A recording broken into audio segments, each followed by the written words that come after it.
ભાગ 2 પાના નંબર 294। પુષ્ટિ સંહિતા ભાગ 2 પાના નંબર 294। પ્રભુ શ્રી ગોપાલાલજીએ વ્રજવાસીને પોતાનો જાણી વાણી દ્વારા દ્રષ્ટિદાન કરીને સેવક કર્યો। ત્યાં આપણે પ્રસંગ લઈશું। પ્રભુજી એક અદ્ભુત લીલા ચરિત્ર પ્રગટ કર્યું।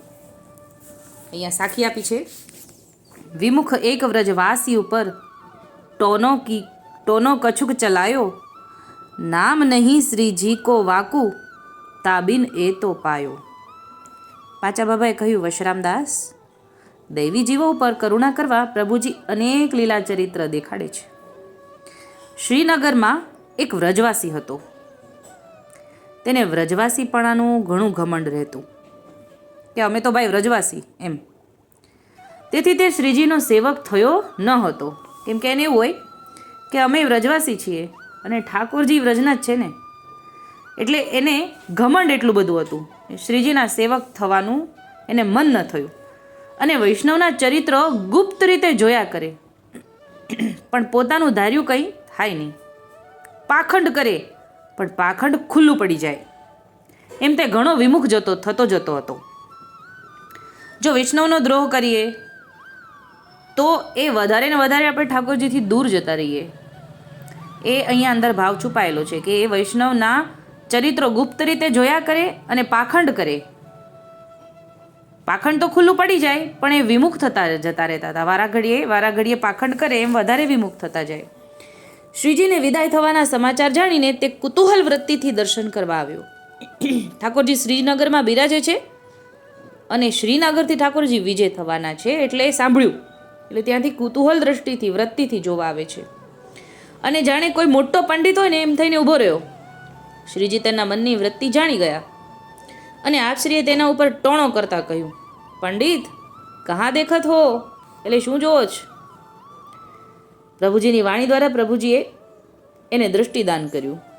એટલે ઠાકોરજીની વાણી સાંભળતા જ એમને દાન થઈ ગયું। દૃષ્ટિદાન થતાં તે સાનભાન ખોઈ બેઠો। એટલે હવે ઠાકોરજીની સામે પંડિત થઈને ઊભા રહે છે ને, પણ ઠાકોરજીનો અવાજ સાંભળતા જ એ સાનભાન ખોઈ બેઠે છે।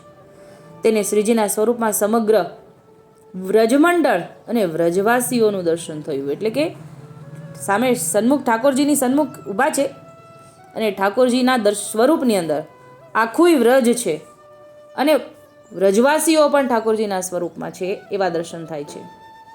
તે સેવક તો ન હતો, પણ શ્રીજીએ તેને લીલાનો અનુભવ કરાવીને આપ શ્રીનું પ્રતાપ બળ દેખાડ્યું। એટલે હજી સેવક તો નથી, પણ ઠાકોરજીએ પોતાનું પ્રતાપ બળ દેખાડવાનું વિચાર્યું અને આવી લીલા કરીને દેખાડ્યું। તેથી તે ઘણું જ આશ્ચર્ય પામ્યો અને પ્રભુજીના ચરણમાં પડી ગયો અને જે જે જે શબ્દ બોલવા લાગ્યો અને શ્રીજીને વિનંતી કરી, રાજ, મને આપનું નામ પામવાની ઈચ્છા છે। એટલે હવે શરણમાં આવવાનો ભાવ થયો છે, તો આપ કૃપા કરીને મને નામ આપીને સેવક કરો।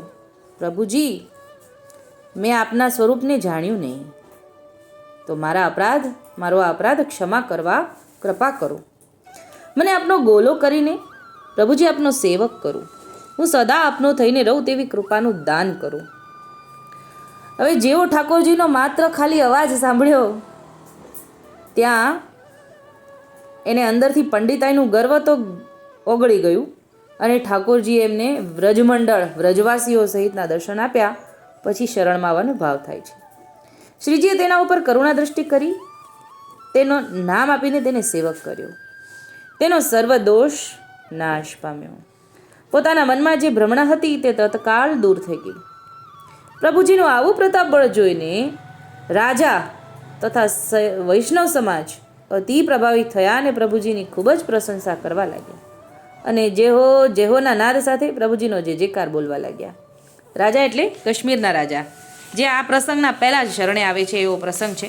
એટલે શરણદાન પામ્યા છે એ રાજા પણ કાશ્મીરના રાજા અને આ પ્રસંગ શ્રીનગરમાં બન્યો છે। અત્યારે આટલું જ બોલીને મારી નાની વાતને વિરામ આપું છું। બોલો શ્રી ગોપાલ લાલ કી જય।